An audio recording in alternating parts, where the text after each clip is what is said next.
نو د نوح علیه السلام د اولادې څخه یو سام و چې عرب او بني اسرائیل د سام د اولادې څخه دي. د سام په لمسیانو کې هود علیه السلام پیدا شو. د هود علیه السلام شجره په دې ډول ده: هود ابن عبدالله ابن رباح ابن جارود ابن عاد ابن عود ابن ارم ابن سام ابن نوح. نو ځکه د هود علیه السلام و قوم ته عاد ویل کیږي او دغه رنګه ارم هم ورته ویل کیږي، ځکه دغه عاد او ارم د هود علیه السلام په نیکهګانو کې دي. د هود علیه السلام قوم په یوه ځای کې اوسېدی چې و دغه ځای ته احقاب ویل کېده، او دا چې په قرآن مجید کې د احقاب په نامه سره یو صورت موجود دی، هغه هم په دغه سبب چې نسبت یې و دغه منطقې ته شوی دی کوم چې هلته عادیان اوسېدل. او د احقاب ترجمه یعنی ریګي غرونه یا ریګي تپې، څرنګه چې په دغه منطقه کې د ریګو غونډۍ ډېرې وې نو په دغه نامه وبلل شوه. او دا ځای چې په یمن کې دی د عمان او حضرموت په مابین کې د بحر پر برابري واقع دی چې و هغې منطقې ته شهر ویل کېده. اوس نو وطن یمن سو، ټوله منطقه شهر، او د دغه ځای نوم چې عادیان پکښې اوسېدل احقاب. الله عز وجل فرمایي: واذكر اخا عاد، یعنی ای محمد صلی الله علیه و آله وسلم و دغه کفارو ته قصه د هود علیه السلام بیان کړه چې د عادیانو قومي ورور و. اذ انذر قومه بالاحقاب، کم وخت چې خپل قوم یې په احقاب کې د الله عز وجل د عذاب څخه وبېراوه. دغه احقاب د عادیانو د استوګنې ځای و. دغه قوم عادیان په صناعت او د کورو په جوړولو کې ډېر فن او استادي کول، اگر چې هغه د دوی خوښ او د استوګنې کورونه خیمې وې، خو دا خیمې عادي او معمولي خیمې نه وې، بلکې ډېرې لوی او ښایسته خیمې وې چې په ډېر ښه شکل او ښایسته یې جوړولې او یو پر بل بې فخر پکاوه. الله عز وجل فرمایي: ألم تر كيف فعل ربك بعاد إرم ذات العماد. ایا نوینه نه خبر چې ستا رب څه کړي دي په عادیانو، په ارمیانو چې خاوندان د لویو لویو ستنو وه. د عماد څخه مقصد د خیمې عمودونه دي. الله عز وجل د دوی فن او صنعت بیانوي: التي لم يخلق مثلها في البلاد. هغه قبیله چې په قوت او قدرت کې د دوی په مثل په ټولو ښارو کې نه و پیدا شوي.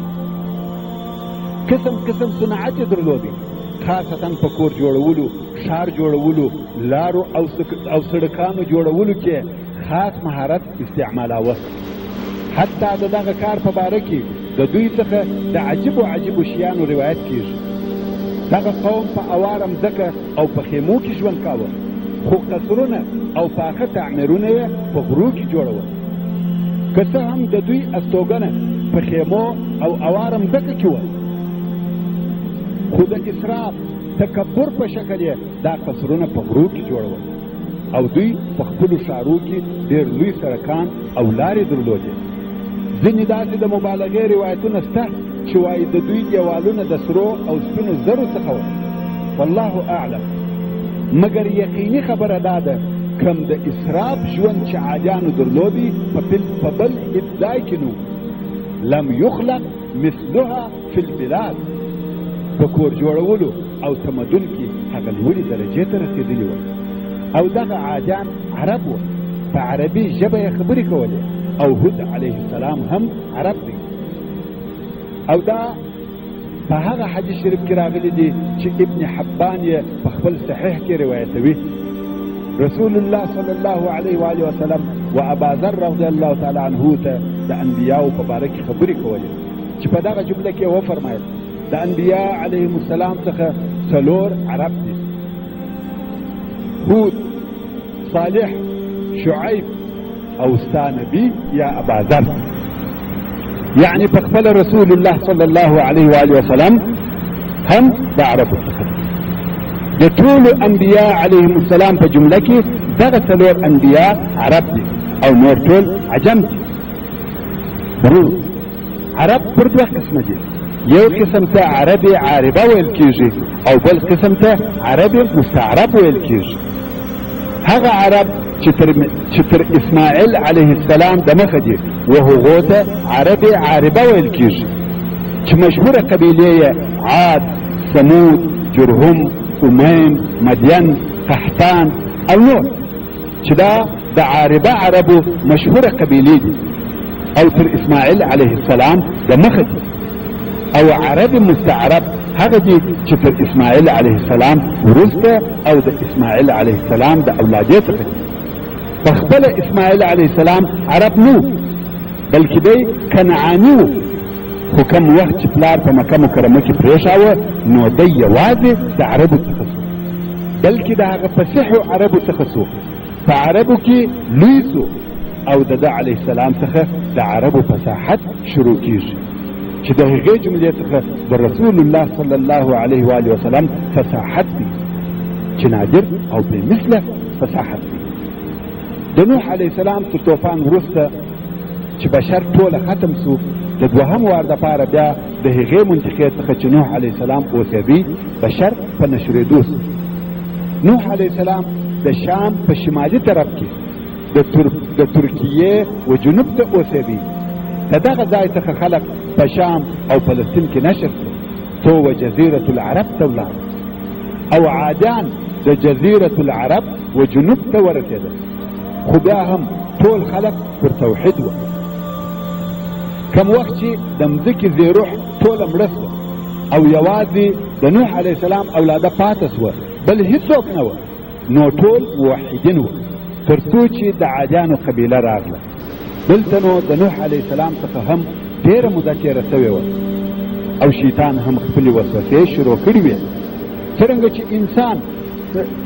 چې شیطان د ابد دپاره د انسان دشمن دی، هېڅکله بېکاره نه کښېني، په هر وخت کې چې هر څونه په وسه وسي هغو نه یې د دوژخ او عذاب وخواته کشوي.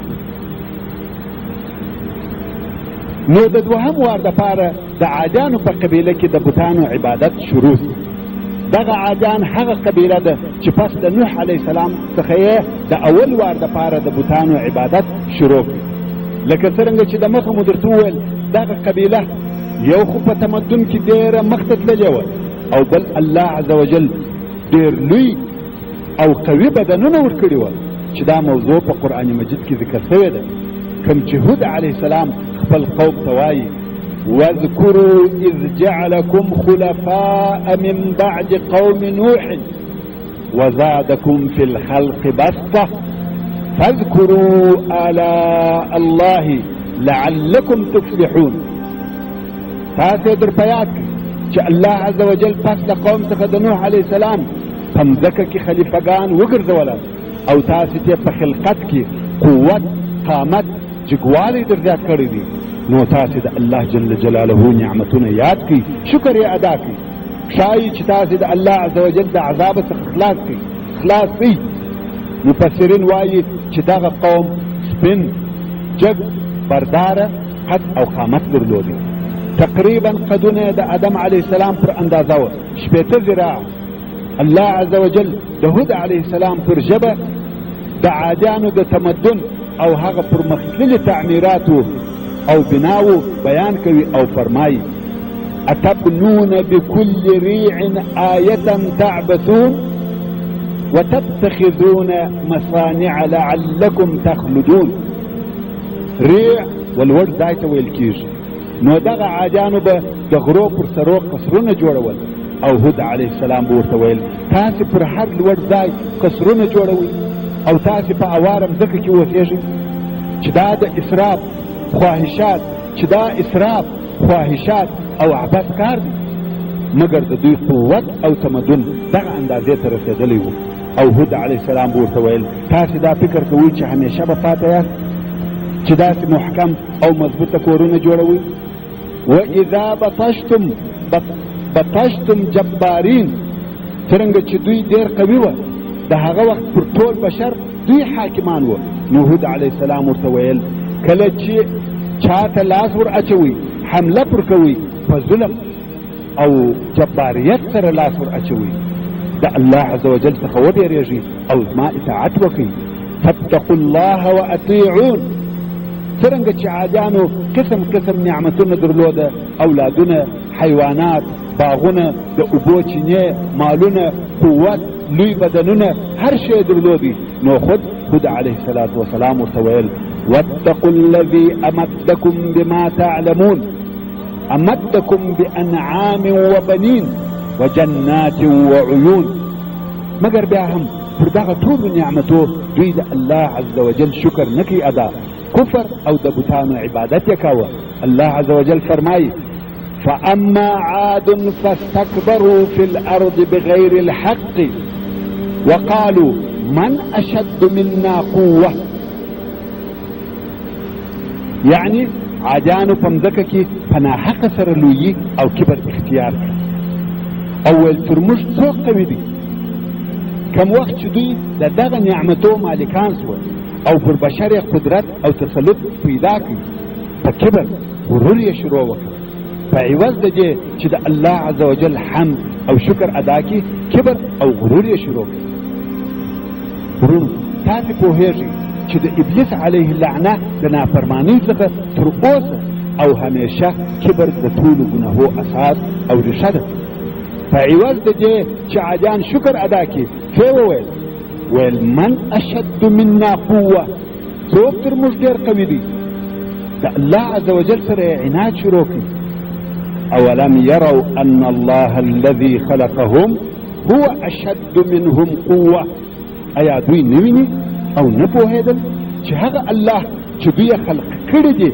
هغه ذات تر دوی ډېر ډېر قوي دي نو کوم وخت چې دغه عادیانو کفر او کبر اختیار کړي الله عز وجل هود علیه السلام په نبوت سره غوره کړي او هود علیه السلام په دعوت شروع وکړه خلق یې د یوه الله عز وجل و عبادت ته رابلل الله عز وجل فرمایي وإلى عاد أخاهم هودا قال يا قوم اعبدوا الله ما لكم من إله غيره أفلا تتقون الله عز وجل فرمایي وعادیانو ته مې د دوی قومي ورور هود علیه السلام ورلېږلی و هود علیه السلام وویل ای زما قومه د الله جل جلاله عبادت کوئ بې له الله جل جلاله تاسې لره هیڅ معبود نشته ایا تاسې د الله جل جلاله د عذاب څخه نه بیریږئ قال الملأ الذين كفروا من قومه إنا لنراك في سفاهة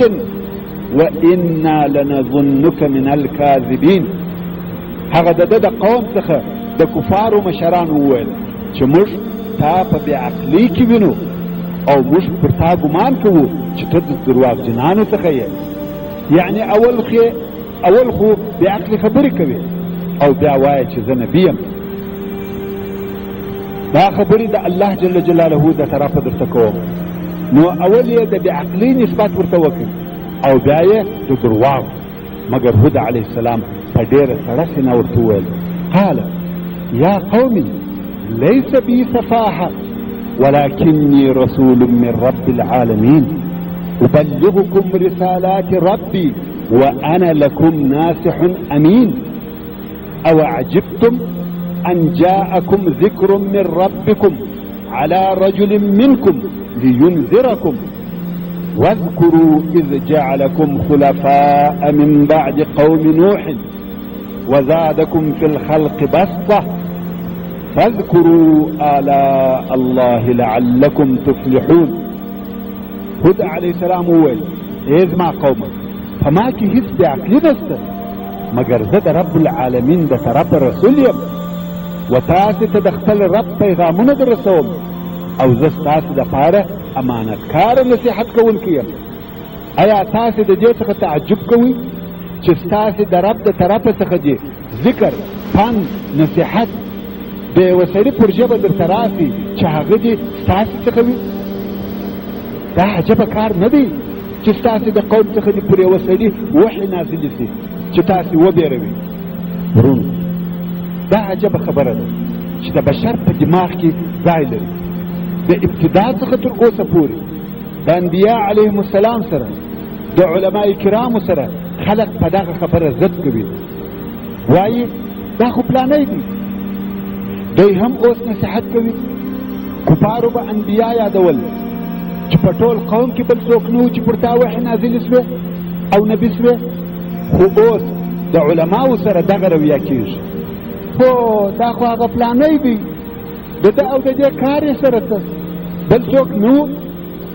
خو په حقیقت کې دا فضل د رب العالمین دی، یؤتیه من یشاء. الله عز وجل حکیم دی، کم ځای چې د یو شي لایق نه وي هلته هغه شی نه ایږدي. نو پام کوئ د دغه خبرو څخه ځانونه وساتئ. هود علیه السلام دعوتول، مګر قوم پر هغه خپل کفر ټینګار کاوه، او هود علیه السلام نور هم دعوت کاوه. الله عز وجل فرمایي وإلى عاد أخاهم هودا قال يا قوم اعبدوا الله ما لكم من إله غيره إن أنتم إلا مفترون. هود عليه السلام ويل إزمع قومه وادد الله جل جلاله عبادت کوي، تاسو ته بیل الله جل جلاله بل هیڅ معبود برحق نشته، نه یاست تاسو مگر درواغ تړونکي پر الله چې شریک ورته نیسي. دا تاسو درواغ دي چې د بری هم حاکم اختیارداره بلکې معبود بولي. یا قومي لا أسألكم عليه أجرا إن أجري إلا على الذي فطرني أفلا تعقلون. والإذ ما قوما زستاسي څخه پر دغه تبلیغ د رسالت اجر تنخواه مزدوریم نه غواړم، مګر ما اجر پر هغه چا دی چې زه پیدا کړی. ایا تاسو نه عاقلان کېږئ چې حق او باطل سره وپېژنئ؟ ويا قوم استغفروا ربكم ثم توبوا إليه يرسل السماء عليكم مدرارا ويزدكم قوة إلى قوتكم ولا تتولوا مجرمين. او ازما قوما د خپل رب څخه بخښنه وغواړئ او بیا ودغه الله ته په طاعت سره رجوع وکړئ. الله جل جلاله به د اسمان د طرفه بارانونه در باندې وغوروي او نور قوت به ستاسې و قوت ته درجات کې، او تاسې د ایمان او توبې څخه مخ مه ګرځوئ چې مجرمین ګناهکاران اوسېږي. هود علیه السلام دعوت کاوه او کاوه، مګر د عاجانو رد او جواب چی شو؟ په هود علیه السلام یې تمسخر او پسخند واهه، لکه د نوح علیه السلام قوم چې هم دا کار کړی و. او هود علیه السلام ته ویل انا لنراک فی سفاهه، بېشکه موږ تا په بې عقلۍ کې وینو، سفیه. او بیا ویل ان نقولو الا اعتراک بعض آلهتنا بسوء، یعنی ستا په باره کې موږ نور څه نه وایو بې له دې څخه چې زموږ ځینې خدایانو و تا ته څه ضرر او لیونتوب در پېښ کړی وي. څرنګه چې ته د هغو سره دښمني لرې، هغو هم دغه ضرر در ورساوه. خو بیا هم د هود علیه السلام دعوت جاري و. څو قوم یې دا فیصله وکړه او ویې ویل وقال الملأ من قومه الذين كفروا وكذبوا بلقاء الآخرة وأترفناهم في الحياة الدنيا ما هذا إلا بشر مثلكم يأكل مما تأكلون منه ويشرب مما تشربون ولئن أطعتم بشرا مثلكم إنكم إذا لخاسرون. يعني داود عليه السلام د قوم مشرانو ویل، ملا و مشرانو ته د قوم ویل کېږي. هغه مشرانو چې کافران سوي وو او د آخرت ملاقات یا د الله عز وجل په حضور کې درېدل یې درواغ بلل، او موږ و دوی ته د دنیا په ژوند کې نعمتونه ورکړي وو. هغو وویل نه دی دا نبي مګر یو بشر ستاسې په مثل، هر هغه شی چې تاسې خورئ دی هم هغه خوري، او هر شی چې تاسې څښئ دی هم هغه څښي. یعنی دا څنګه نبي دی چې تر تاسې هیڅ امتیاز او فرق نه لري، او که تاسې په مثل د یو بشر اطاعت وکړئ نو بېشکه چې تاسې په دغه وخت کې د تاوانیانو څخه یاست. أيعدكم أنكم إذا متم وكنتم ترابا وعظاما أنكم مخرجون هيهات هيهات لما توعدون. ایا تاسو سره وعده کوي کوم وخت چې تاسو مرسي خاوري او اډوکی سي بشک تاسو را استل کېږي، یعنی د مځکې څخه بیا راپورته کېږي، ژوند کېږي. ډېر لري دی دا کار چې تاسو سره وعده کېږي. ان هي الا حياتنا الدنيا نموت ونحيا وما نحن بمبعوثين. نبي دا ژوند مگر دغه ژوند د دنیا ژوند چې مرو او ژوند کېږو او بیا تر مرګ وروسته موږ نه یو راپورته کړه سوي، یعنی پس د مرګه بیا نه را ژوندي کېږو. ان هو الا رجل افترى على الله كذبا وما نحن له بمؤمنين. نبي دغه هود عليه السلام مگر یو سړی دی چې پر الله جل جلاله یې درواغ تړلی دی، العیاذ بالله. او نه یو موږ پر د ایمان راوړونکي. بیا هم پر دغه ټولو سربیره هود علیه السلام دعوت کاوه تر څو قوم و داسې اندازې ته ورسېدي چې ویل یې قالوا سواء علينا اوعظت ام لم تكن من الواعظين. عادیان وویل موږ ته یو شی او برابره خبره ده، که ته نصیحت وعظ وکې او کې نه وکې، دا دواړه یو شی دي. ان هذا الا خلق الاولين وما نحن بمعذبين. ندی دغه ستا وعظ او نصیحت مگر عادت د پخواني خلقو، دا یې قوم وی، او موږ ته هم په دغه خپل عمل عذاب نه راکول کېږي. عادیان پر هغه خپل شرک او عقیده ټینګ ولاړ وو. کم وخت چې دوی ضد او عناد کاوه نو هود علیه السلام ورته وویل قال إني أشهد الله واشهدوا أني بريء مما تشركون من دونه فكيدوني جميعا ثم لا تنظرون. هود عليه السلام وویل ذا الله جل جلاله شاهدوم او تاس شاهدان سي چې بشک زه بیزاره یم د هغه خدایانو څخه چې تاسې د الله سره شریکوي بېله الله جل جلاله، او تاسې ټول زما د وژلو تدبیر او حیلې جوړې کړي او بیا نو ماته مهلت مه راکوئ. دا عین هغه خبره وه چې نوح علیه السلام و خپل قوم ته وویل خپل قوت او طاقت په سره راټول کړي او ماته مهلت مه راکوئ. او بیا نو هود علیه السلام و الله عز وجل ته دعا وکړه قال رب انصرني بما كذبون. ویل ای زما ربه زما کومک او مدد وکړه چې زه درواغجن وبللم، زما رسالت یې نه ومنئ. قال عما قليل ليصبحن نادمين. الله عز وجل وفرمایل پس له لږ وخته به پښیمانه شي، یعنی د الله عز وجل عذاب ورته راتلونکی دی چې تر هغه وروسته به افسوس او ارمان کوي، پښیمانه به وي، خو دغه افسوس او ارمان هیڅ فایده نه ورسوي. نو الله عز وجل دا د دوی پر عمل، د دوی پر انکار، عناد، تمسخر او تکذیب څنګه جزا ورکړي. الله عز وجل په بعد عذاب او عقاب ورکړي، داسې بعد چې په تاریخ کې مثل نه دی تېر شوی. اولا باران پر بند شو، وچکالي شروع شو، میوې توی شوې، درختې وچې شوې. دوی د باران په امید وو. څو یوه ورځ د ورځو کوم وخت چې الله عز وجل د دوی د عذاب اراده وکړه، د لرې څخه یوه توره اوریځ راښکاره شوه. دوی خوشحاله شول، ویل اخیرا باران راغی. الله عز وجل فرمایي فلما رأوه عارضا مستقبل أوديتهم قالوا هذا عارض ممطرنا. یعنی کم وخت چې دوی ولیده یوه برداره اوریځ چې د دوی د کښتو او فصلو په طرف را روانه وه، نو دوی وویل دا یوه پلنه اوریځ ده، پر موږ باران اورونکی ده. بل هو ما استعجلتم به ريح فيها عذاب أليم. هود عليه السلام وویل دا اوریځ نه ده، بلکې دا هغه عذاب دی چې تاسو د هغه تلوار کاوه. دا یو باد دی چې په دې کې ډېر دردناک عذاب دی. تدمر كل شيء بأمر ربها فأصبحوا لا يرى إلا مساكنهم كذلك نجزي القوم المجرمين. دا داسې باد دی چې هر شی هلاکوي او د بیخې راکاږي د خپل رب په امر. داسې وګرځېدل چې بې له خالق ورو د دوی بل شی نه معلومېدل، تشې کنډوالې پاته سوې.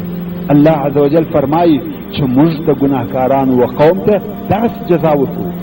ورونو توبې کاږي، د الله عز وجل تابع بندگان اوسئ، ورنه الله جل جلاله قوي او قادر دی.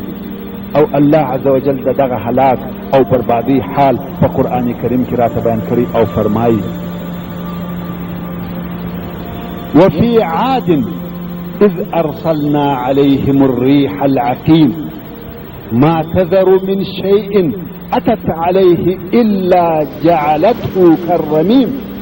الله عز وجل د خپل قدرت علامې راشي او فرمایي کم وخت چې موږ وچ باد پر عادیانو راولېږه، دغه باد د هیڅ شی نه پرېښاوه مګر خو وبې ګرځاوه لکه وچ زوړ رژېدلی، مثلا خاورې ایرې کړ. او بیا الله عز وجل په سورة القمر کې فرمایي كذبت عاد فكيف كان عذابي ونذر إنا أرسلنا عليهم ريحا صرصرا في يوم نحس مستمر تنزع الناس كأنهم أعجاز نخل منقعر فكيف كان عذابي ونذر. عادیانو هود علیه السلام درواغجن بلی. الله عز وجل فرمایي زما عذاب او زما بیرول څنګه وه؟ بېشکه چې ډېر سخت باد په بده نحسه ورځ کې موږ پر دوی رالیږلی وو. داسې باد و چې خلک یې د پټو او ژورو ځایو څخه رایستل، په هوا به یې کړه او بیا به یې د مځکې ووهل. څرنګه چې دوی په بدنو غټ خلق وه، نو الله عز وجل فرمایي چې داسې پراته وه لکه د خرما د درختې تنې چې د بیخه راکشل سوي وي او پر مځکه پرتې وي. اعجاز نخل یعنې د خرما د درختې تنې، منقعر چې سر نه لري، شاخونه یې پرې سوي وي. باد به دغه غټ غټ انسانان پورته کول او بیا به یې هلته پر مځکه غورځول، سر به یې د بدنو جلا سو، بې سره بدن به پاته سو. الله عز وجل في سورة الحاقة فرماي وأما عاد فأهلكوا بريح صرصر عاتية سخرها عليهم 7 ليال و8 أيام حسوما فترى القوم فيها صرعى كأنهم أعجاز نخل خاوية فهل ترى لهم من باقية. او هرڅه عادیان و دوی په ډېر سخت او یخ باد هلاک رسوه چې الله عز وجل پر دوی وشپې 8 ورځې پرله پسې مقرر کړي وو. نو تا به دا قوم د دوی چې مړه به پر مځکه پراته وه لکه د خرما د درختو تنې. ایا ته وینې چې د هغو څخه یو پاته سوی وي؟ یعنې ټوله مړه او هلاک سوه. او الله عز وجل د هود علیه السلام او د ده و مؤمنانو ملګرو ته نجات ورکړي. الله عز وجل فرمایي فأنجيناه والذين معه برحمة منا وقطعنا دابر الذين كذبوا بآياتنا وما كانوا مؤمنين. نو موږ هود علیه السلام او هغو کسانو ته چې د ده سره وه زموږ په رحمت سره نجات ورکړي او پرې مو کوي بیخ د هغو کسانو چې زموږ آیاتو ته نسبت د درواغو کړی وو او مؤمنان نه وه. هود علیه السلام د دغه قوم سره په دغه ځای کې موجود وو. دغه باد وهل ځای ته ورتلی بې له هغه ځای څخه چې هلته هود علیه السلام او د ده ملګري وو. هود علیه السلام او هغه کسان چې پر دی ایمان راوړي وو او د دوی حیوانات ټوله په یوه ځای کې سر راټول سوي وو. هلته دغه د عذاب او هلاک باد نور دی. دوی یې ویني شاوخوا ځایونه نړېږي، انسانان وژل کېږي، خو مسلمانان آرام او بې تکلیفه ناست او هیڅ آزار نه ورسوي. دا د عادیانو د قوم آخر او انتها وه. او پس د دوی څخه مسلمانان په دغه منطقه کې اوسېدل تر څو چې هود علیه السلام د دنیا څخه رحلت وکړي او وفات شو. هود علیه السلام په یمن کې په حضرموت کې شخص رسول. اوس نو د هود علیه السلام دغه قصه د نصیحت او عبرت ډکه ده وموږ ته د خیر او سعادت لار راښیي او په دغه کیسه کې د اسلام و علماو او لارښوونکو ته واعظانو ته درس دی چې د دغه انبیا علیهم السلام څخه صبر او تحمل زده کړي چې څنګه یې د آزار او بدو خبرو په مقابل کې عفو او بخښنه کول. قوم یې ویل انا لنراک فی سفاهه، ته په بېعقلۍ کې غرق یې. او بیا یې ویل انا لنظنک من الکاذبین، موږ دې د درواغجنانو څخه بولو. خو هود علیه السلام یې په مقابل کې په بدو الفاظو بدو ویلو سخت او شدید جواب نه وایه، بلکې په ښه ادب ښو منطقو او نرمه لهجه یې ورته ویل یا قومي لیس بی سفاهه، ای قومه زه بې عقل نه یم، ولکنی رسول من رب العالمین، مګر زه د رب العالمین د طرفه رسول یم، زما د رب پیغامونه در رسوم او زه ستاسې دپاره امانتکاره نصیحت کوونکی یم. او په دغه کیسه کې موږ ته د کبر او غرور نتیجه را معلومه شوه چې کبر څنګه پر سرکشه او متکبرو انسانانو هغه د دوی خوشبختي او نعمتونه چپه کوي او د دوی د ژوند امیدونه نیست او نابودوي. قرآن مجید د عادیانو غرور بیان کوي او د هغو آخرکار او نتیجه را وښوله.